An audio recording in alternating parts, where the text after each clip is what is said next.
There is a pattern in history. Never a single man learns how to control something everyone needs. That man doesn't just become rich, he becomes inevitable. And in the late 1800s, that man was John D. Rockefeller. At a time when America was loud, chaotic, exploding with factories, ideas, and dreams, there was also something else exploding: oil. Before Rockefeller, oil was mess.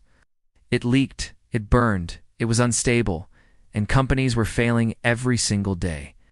Nobody had figured out how to control this chaotic industry. But John D. Rockefeller wasn't like everyone else. Where others saw risk, he saw calculation. Where others saw chaos, he saw order. And where others saw oil as a product, he saw it as power. Rockefeller started small, not with factories, not with wealth, but with discipline. He was calm, quiet, terrifyingly serious. He believed in one idea: efficiency wins wars. And for him, business was war. He studied every weakness in the oil market. Prices were unstable, production was sloppy, transportation was expensive, and refineries wasted money. So he didn't just build a company, he built a machine.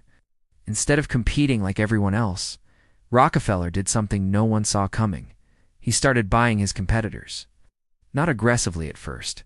He'd walk in, politely offer to buy them. Some laughed in his face, some refused. They thought they were winning. They thought Rockefeller was just another businessman. Rockefeller didn't believe in competition. He believed in elimination.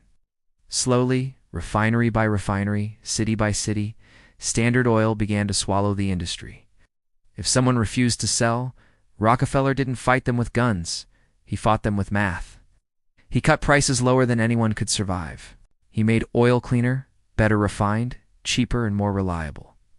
Customers loved him. Competitors feared him. And one by one, they started breaking. Soon, Standard Oil controlled refining. But Rockefeller wasn't satisfied. Refining oil wasn't enough. He wanted the pipelines. He wanted transportation. He wanted distribution.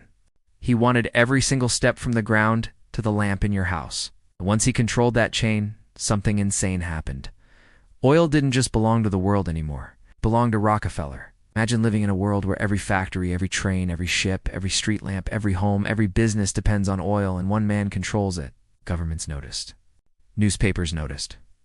Ordinary people noticed. But the truth was, even if you hated him, you still needed him. Because whether you agreed with Rockefeller or not, your life was running on his oil. Soon his wealth wasn't just wealth anymore, it was dominance. At one point, Rockefeller controlled around 90% of America's oil. Not 9%, not 19%, 90%. This wasn't business success. This was monopoly. But here's where the story gets truly fascinating. Rockefeller didn't act like a chaotic billionaire. He lived disciplined, almost boring. He didn't drink, didn't party, didn't show off. He didn't scream power. He quietly was power. And when you become too powerful, governments start to panic. The United States government realized something terrifying. One man had more financial influence than many countries. That's when the famous antitrust battle began.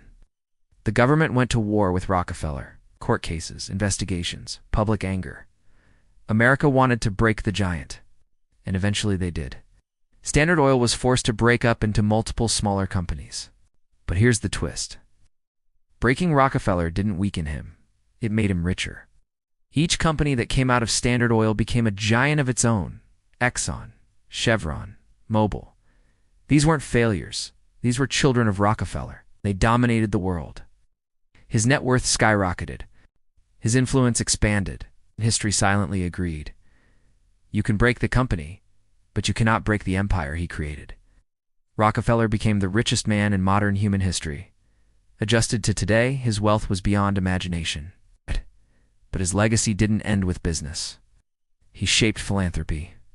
He funded medicine, education, science, universities, global health initiatives. He didn't just change an industry, he changed civilization. Here's the question that still haunts economists, historians, and power analysts even today. Was Rockefeller a villain, or was he a visionary? Was he the reason America industrialized faster than any other nation? Or was he the dangerous proof that too much power in one man's hands can reshape the world? And more importantly, did Rockefeller simply build an oil company? Or did he build the blueprint of corporate power that still controls the world today? Because some say Rockefeller didn't just control oil. He taught the world how to control everything. But the real story of Rockefeller doesn't end with oil. Because when you control something the world depends on, you don't just become rich. You learn how power truly works. And Rockefeller learned one brutal truth: real power is never loud. Real power moves silently. After Standard Oil was broken, most people thought the story was over. Rockefeller lost. The monopoly is gone. The empire is finished. That's what newspapers said. But history says something very different. Breaking Standard Oil didn't destroy Rockefeller's influence. It multiplied it. Those broken pieces became giants. Exxon, Chevron, Mobil, Amoco, companies that went on to control global energy markets for the next century. They negotiated with governments. They influenced wars. They shaped foreign policy.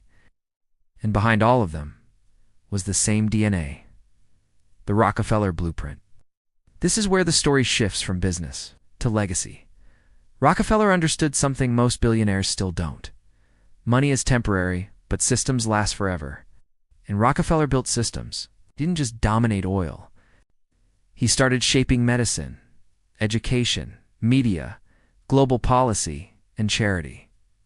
But not in the innocent way most people think. Rockefeller realized another terrifyingly strategic truth. If you want to control the future, control what people learn, what they believe, and what they depend on. So he poured massive money into universities and research institutions. But it wasn't random charity. It was influence. He helped design education structures.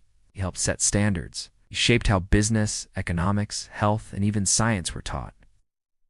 The Rockefeller Foundation began funding global research, medical systems, vaccine development, agriculture programs, and academic institutions.